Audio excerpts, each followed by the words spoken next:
Okay, so what Brent and I wanted to do was talk a little bit about the two programs that we're involved in, Opportunity Village and Emerald Village. For me, Brent's involved in that too, but then he's got a program going at his congregation, as do I, a little different, similar. So let me pass out this brochure that describes the work along with a card that goes with it. I have served First Christian Church since 1991 and never sought out to do home ministry, but the need just kept coming and coming and coming, and slowly over time just got more and more involved. And we actually have housed folks in the alley behind the church ever since the car camping program became legal in the mid-90s. So housed over 100 individuals, 125 I think, in the last 20 years. So when we started organizing this idea of a self-governed camp with tiny housing, camp is not the right word, but a self-governed community village with tiny housing, I began getting involved in that effort, and eventually became the executive director of the nonprofit that created it. So in 2013, in August, we opened Opportunity Village. We started with a small group of 14, 15 people that worked together for a couple of months, who were themselves unhoused, helped develop the community guidelines and the structure and so forth, and then built Opportunity Village over the period of 9 months with those folk and then lots of community volunteers. Build it up to its current level of 29 units, and some of those units are for couples, no children. But so typically our population is 30 to 33, 34 people living in the village. And it truly is self-governed.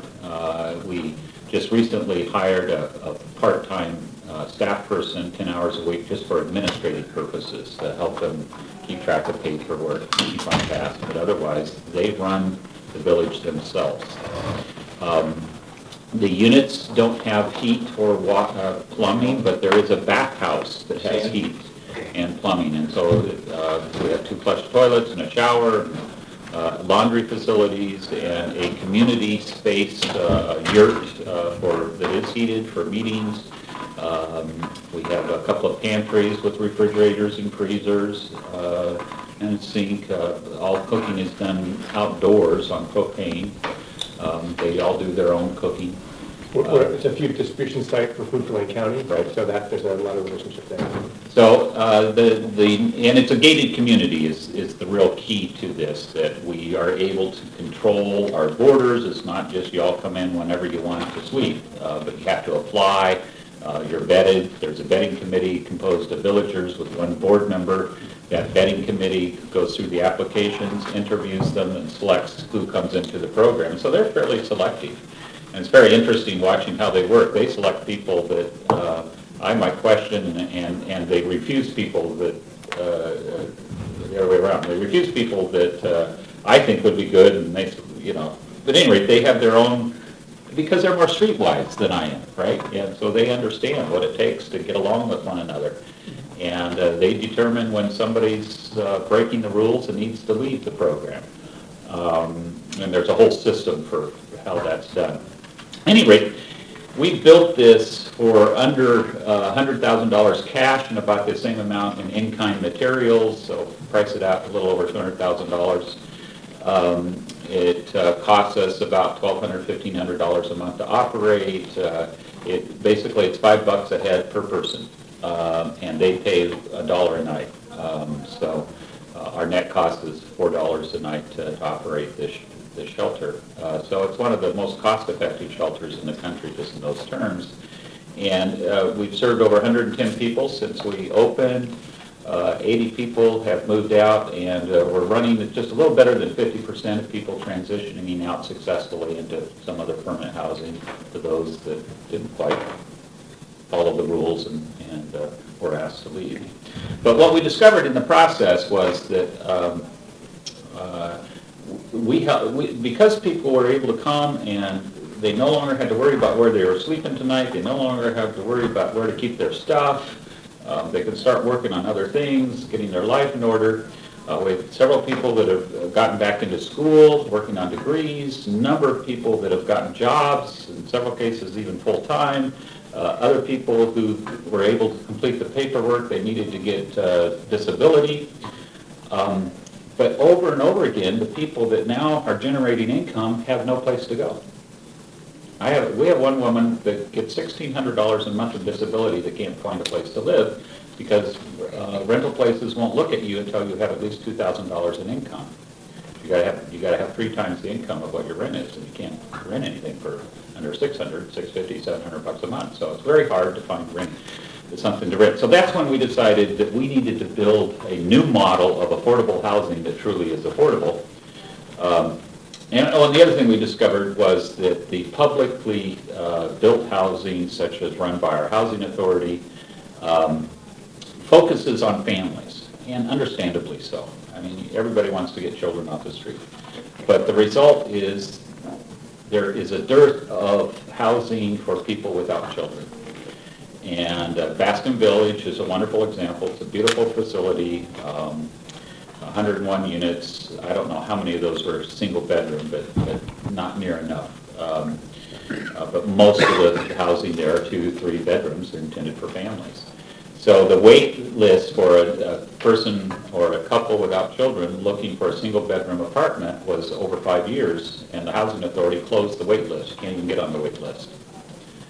So your only hope is to get a Section 8 voucher, and those tend to be prioritized for need. So if you're a fairly healthy person, and you've got a part-time job, you're low on the scale of need, and your hope of getting a Section 8 voucher is pretty slim.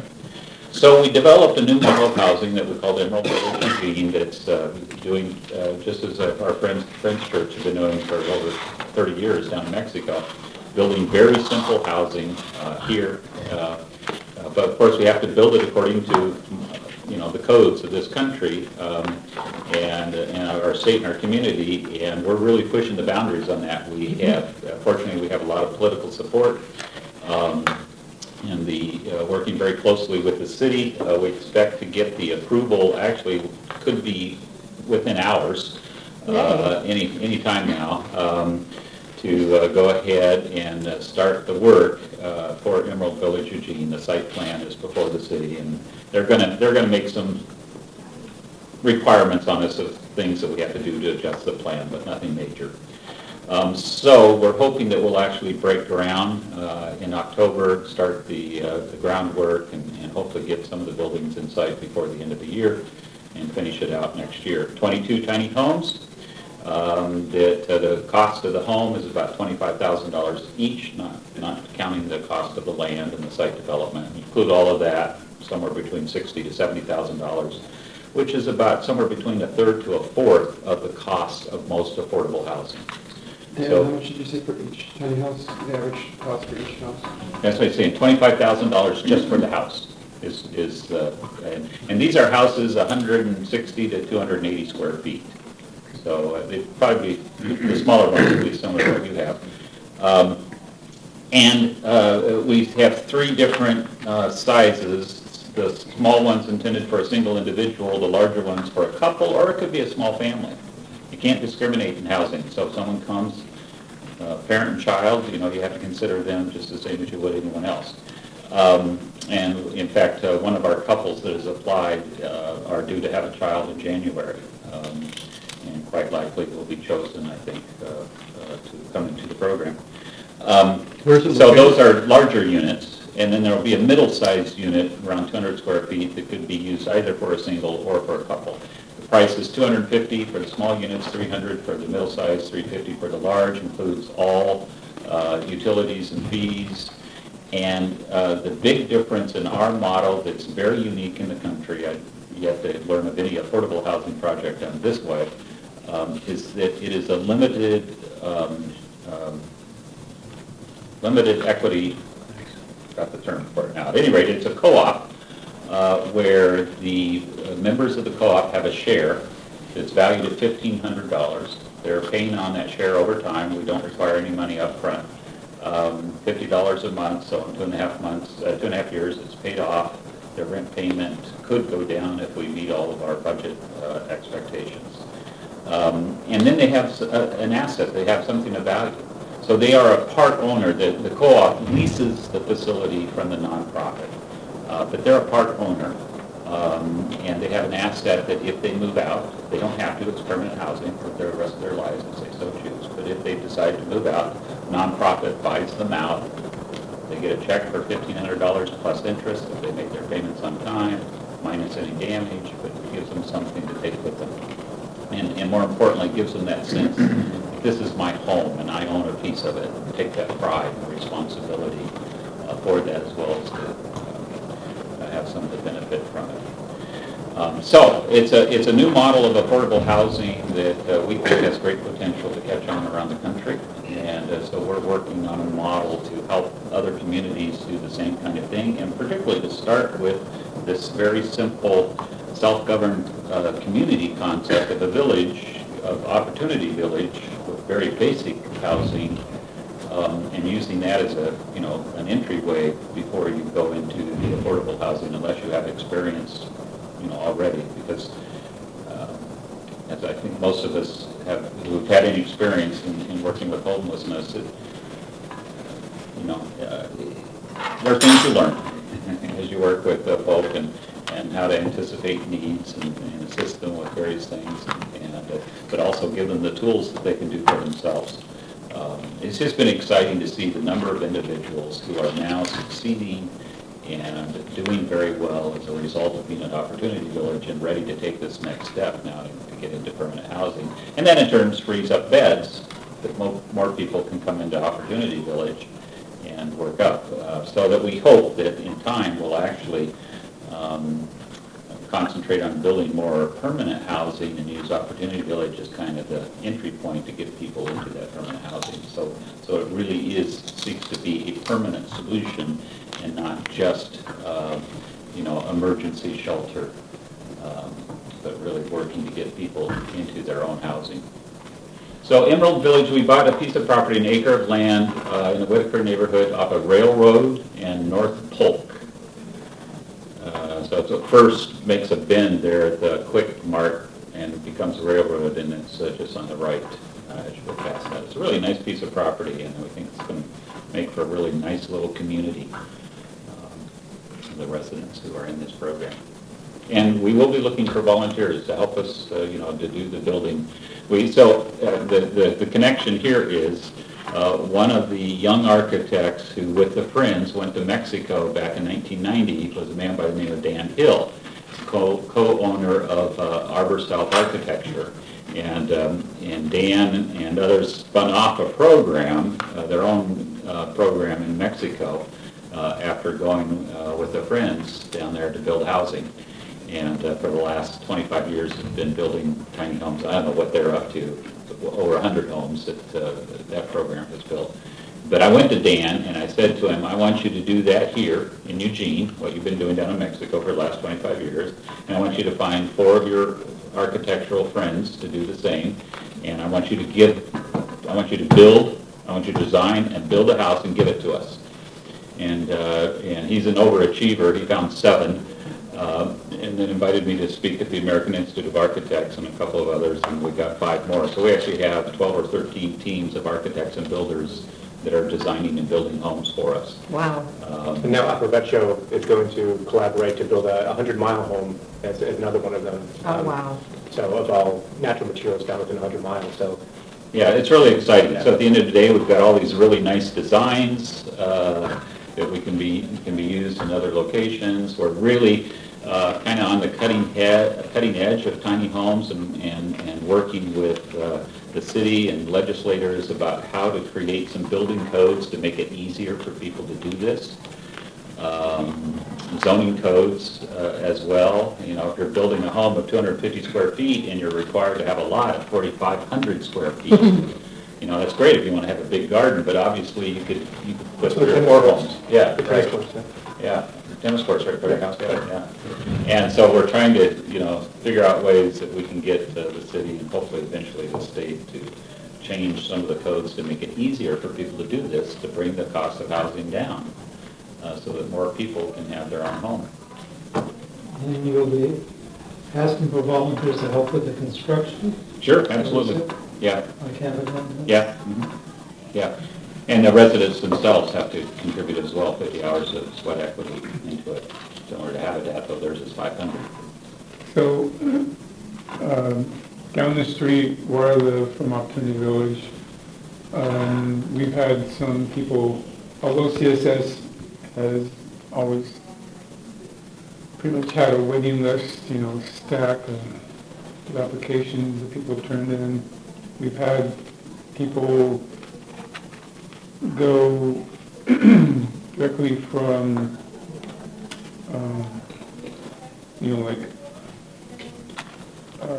a mother and her 20-something son, they get evicted, and maybe ahead of time, they might start looking at shelter options, and one way or another, CSS finds out. And so, in some situations, people have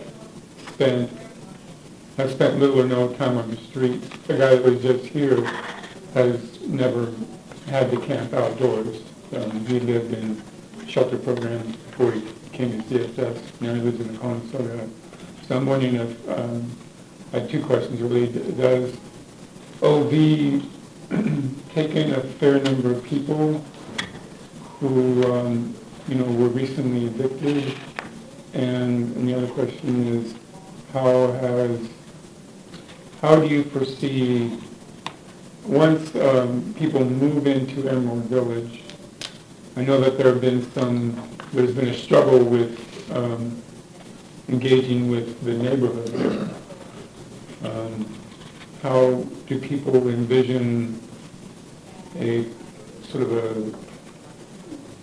process of becoming, for the residents, becoming part of the neighborhood and included in the neighborhood? Yeah. So in terms of eviction, the process is all internal to the village. So it's just a matter of an individual coming to the village, filling out the paperwork, and presenting a good case to the vetting committee.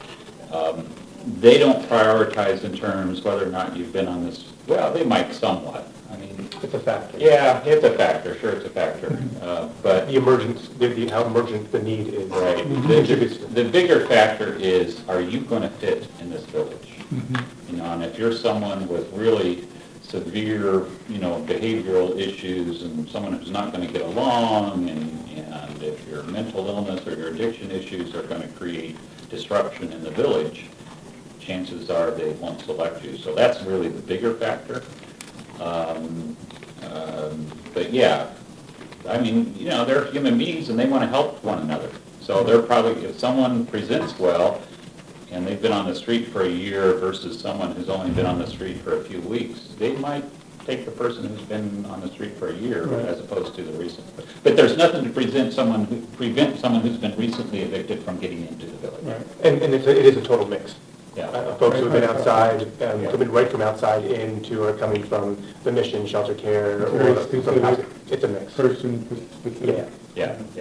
Yeah, no, it's mostly the other factors of how well you get it off with the rest of the villagers, and if they perceive you as someone who's going to get along with them.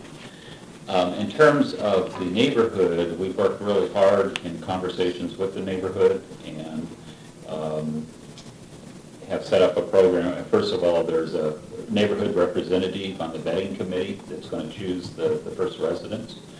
And then there'll be a built-in relationship with the neighborhood, a liaison. If there are any issues, this is who you call. We'll set up some kind of meet and greet at the beginning to meet your new neighbors. So things like that. And we will have a community center, 600-700 square feet, that we see as a resource for that neighborhood. So you want to have a meeting of some kind, you can schedule it and use our resource center, our community center. And the location is very close to the existing community center, I believe. Yeah. So our hope is to really work on that relationship with that neighborhood so that they really feel a part of the neighborhood and the neighborhood feels like they're responsive to their concerns and that they're good neighbors. which is a great segue, but Jennifer, before, Yeah, just quickly, I just wanted to ask, you all, it sounds like you set up like a bit of a community trust ownership for the property, is that true? Okay. Land trust. Land trust.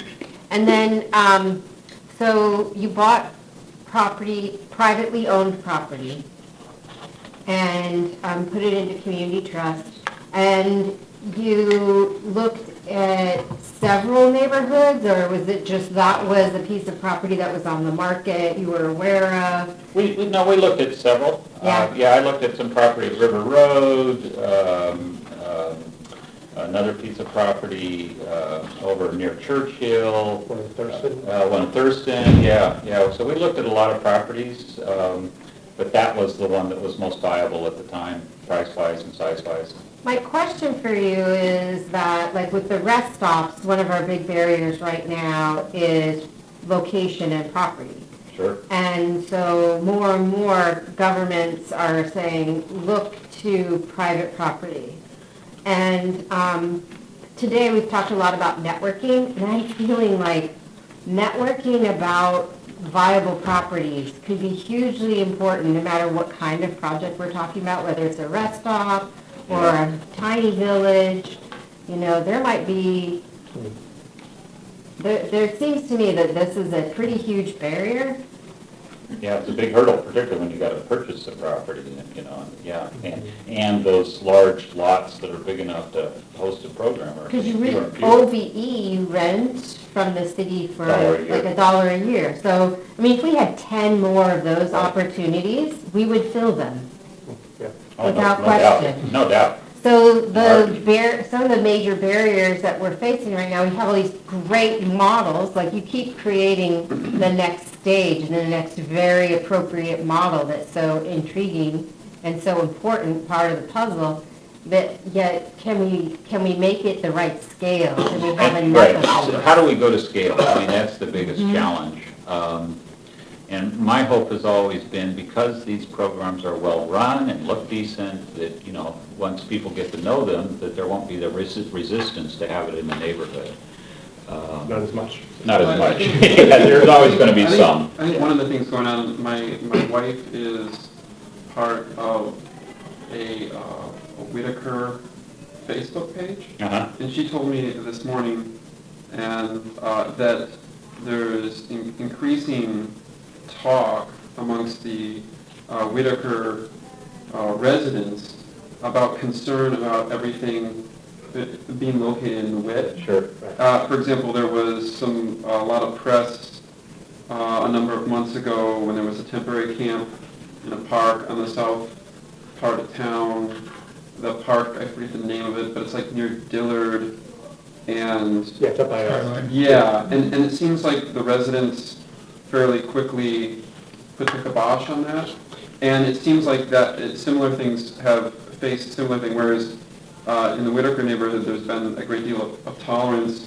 We have the Mission, we have a number of the rest stops, we have the Opportunity Village as well as Eve going in, and we also happen to have the river, so we have probably hundreds. You're doing your people who share. are camping, and I think anyway, I thought that was just worth noting that that was just shared with me this morning, Right. and that's something that you know, like the mayor mentioned, that we'd see this as a nationwide problem, right? Well, it's not just a neighborhood Right. problem as well, and then, you know. Which is what I'd like to talk about a little bit. Sure. So let's step back just for a second. So in built-up areas, urban or suburban, do you know what the single largest cause of groundwater pollution is? The largest cause. In suburban or urban? Is it Oil just water cars. runoff? No. Non-point specific sources, backyards. You know, that quarter pound of Roundup that you're spraying around, you multiply that by, you know, 10,000 yards, that's where the bulk of our groundwater pollution. So taking that idea and the problems with what Train Song and WIT is carrying, you know, the weight, and looking at the work that St. Vinny's does with their car camping program, you know, what we're working on at Resurrection is the idea of how do we take the concentrations and spread it out over a much larger area. Because if every church had 3 people in it, well, I mean, there's, what David identified, 223 churches or something like that in the Eugene area. Congregations, yeah. Congregations, yeah, not just churches. That's half of the point in time count right there housed. Now, obviously, not everyone's going to be able to do it. Not everyone even has a parking lot. But what we're working on is the idea, maybe you know Peter Morin? He was the intellectual brains behind the Catholic worker movement, right?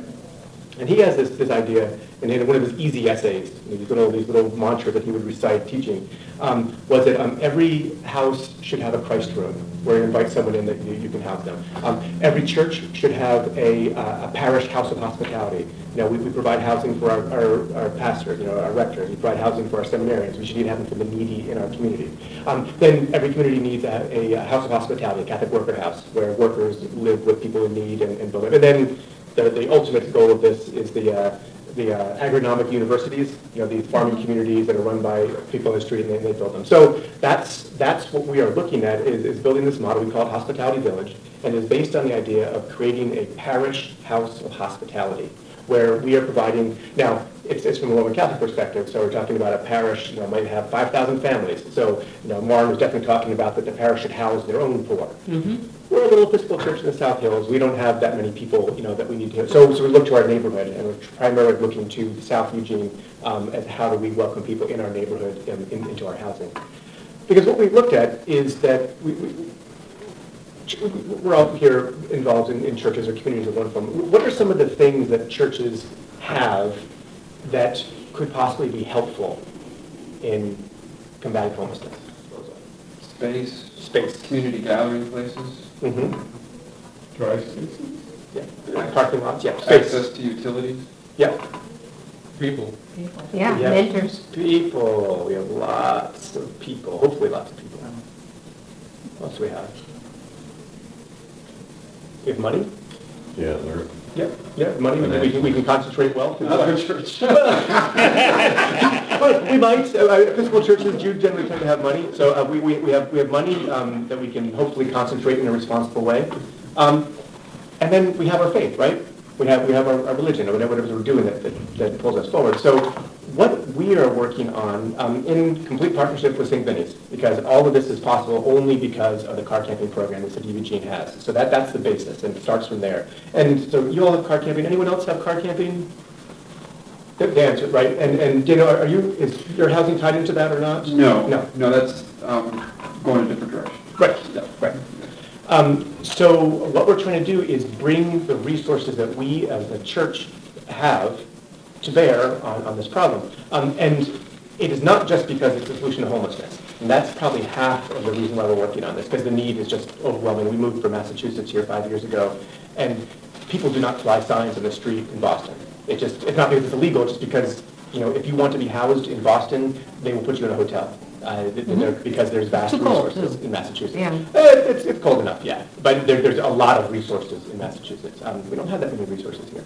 So part of it is that the need is so overwhelming. But the second part of it is that it is really good for us as a religious community to be able to practice our hospitality. I mean, Peter Moore, one of his great quotes is, we need houses of hospitality in order to give the rich the opportunity to serve the poor. So it is purely self-serving in part of it, in that it gives us an opportunity to practice our religion, you know, to really work on what it takes to work. Like our speaker was saying about, it's all about relationship. And having people living in very close proximity with us, and let's talk about what we're doing with the folks, is people are in intimate relationships with people that most of us, you know, living in the South Hills, don't have the opportunity to in the same kind of way. We do not have the street traffic that you all have in the West, or what Dan and his community has to deal with downtown. It's a very different place. We have people who live in Tugman and in Amazon, and someone died in Tugman a couple of weeks ago. But it's a very different setup we have. So it's very much, this is part of our practice as Christians of working with, you know, finding the face of Christ in the least of these. And that's a huge part of what we're doing. So there's sort of two parts of this that we're working on. One is the housing itself. So we've had huts. We had the first huts in the church 3 years ago. And the huts are great. They're a fantastic emergency shelter. But what we're finding, and a story from Dan from years ago, was that you had two guys that moved in and they moved out like 7 years later when their Section 8 came through. Or so, yeah. So transition is, a lesson, a very hard-learned lesson at OBE. Transition takes a lot of time.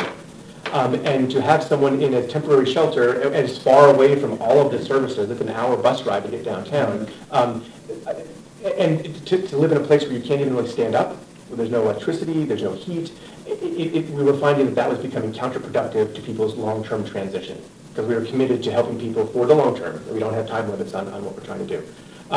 Just a comment on that, too? Say again? Just a comment on that. And our church has been involved. In fact, we've got about a dozen people coming over to probably your camp this afternoon. But one of the things because we were thinking about, maybe putting in one or two Conestogas in our parking lot and so forth. But after touring the safe spots, I'm beginning to think maybe that was a bit counterproductive to have one or two there, because the community, what I'm impressed with that they're building with the safe spots is the community. That's probably the most important thing that they're doing.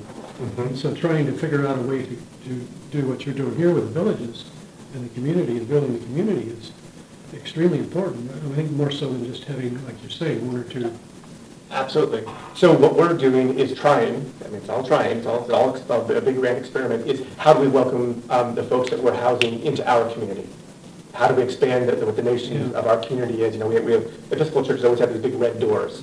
How do we open those doors so we can get out and people can come in? So the community is central to it. But do we need to concentrate it into homeless communities? Or how do we bring people who have been unhoused into another form of community, a Christian community, or a Jewish community, or a Unitarian community, or whatever, or a business community? I mean, there's caretaking programs are all over the place. There's one, everyone passed coming in, there's a kind of ramshackle trailer parking in the wall, because it has trash cans and a porta potty. That's a St. Vinny's house right there.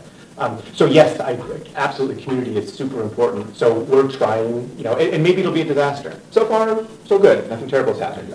But it is, that's exactly what we're trying to do with the community. Although there are some people who aren't quite ready to connect to community, they still have a lot of trauma they're healing from, so having individual units, in other words, it takes an amazing tapestry of options. Totally. So you meet the person where they're at in order, so ideally, people plugging into community, that creates help for everyone. However, people need to be ready for that also. Someone could thrive at NHS, that would be a disaster at CSS, or couldn't work at OBE, or some people are unfit for living in a church parking lot. There are, someone who has a registered sex offender with children's stuff, again, that's not compatible with a church parking lot. So yes, having a wide variety of different ways is extremely important. So the first thing that we're working on is the physical plant. We're working with Alex Daniel with Backyard Bungalow. He's a member of our church, and we are building tiny houses. They're on trailer chassis because when you keep it on a trailer, unlike the Conestoga huts, which are are vehicles with square cement wheels, the tiny houses aren't quite there with that yet. So we actually have them on wheels, and that makes it they're titled and have license plates. That it's a DMV issue, which means that there's no building code issues. Okay, it's all and DMV doesn't care. No one cares. As long as it's on wheels, it can move. You're good. The key we're going to figure out: can we take the tires off? I'm not sure if we can do that or not. I would like to lower them down a bit closer to the ground. But they're 8 by 12 tiny houses. They will not have locks. We just came to that decision for safety reasons. But they will be heated. They'll have two little ceramic heaters in them, and they'll have electricity. So that's the physical plant. There'll be 4 units. We will, if we get this grant from our diocese, we'll build an outside pavilion that might be able to be sort of screened into those plastic walls, so it's a bit more of a 3-season unit. People do have access to the church when the church is open. There's not plumbing and there is not cooking facilities yet. They can use the church kitchen, but that's, again, long-term. Oh, okay. So that's the physical plan. What's your cost? The cost is $15,000 Per unit. Yep, and that's wired. That's all set. which might be on the high end, but that's what we're working on. Some of them are regular 2x4 construction, and 2 of them will be the SIPs, the structural insulated panels, which the houses at Eve will be built with too. Two like porta potties. There's a porta potty. Yep, it's through St. Vinny's, so that whole the trash and porta potty there. Again, it's not ideal, but the idea of trying to get a plumbing out to there, I mean, it changes. I mean, it changes Your cost. And eventually, if this all works, then maybe we'll look at building a remote bathhouse out there. But at this point, we're not able to do that. There's a legislative piece to this. There's evidently some talk in the legislature about making what they're doing illegal. DMV is refusing now to issue RV licenses for these units. So the way Alex is getting around that is he gets the license on the flatbed trailer, and then he puts a legal load on top of it. So the license is only for the flatbed trailer. So they will no longer license these as an RV, because their viewpoint is it's not built as a recreational vehicle, it's built as a home.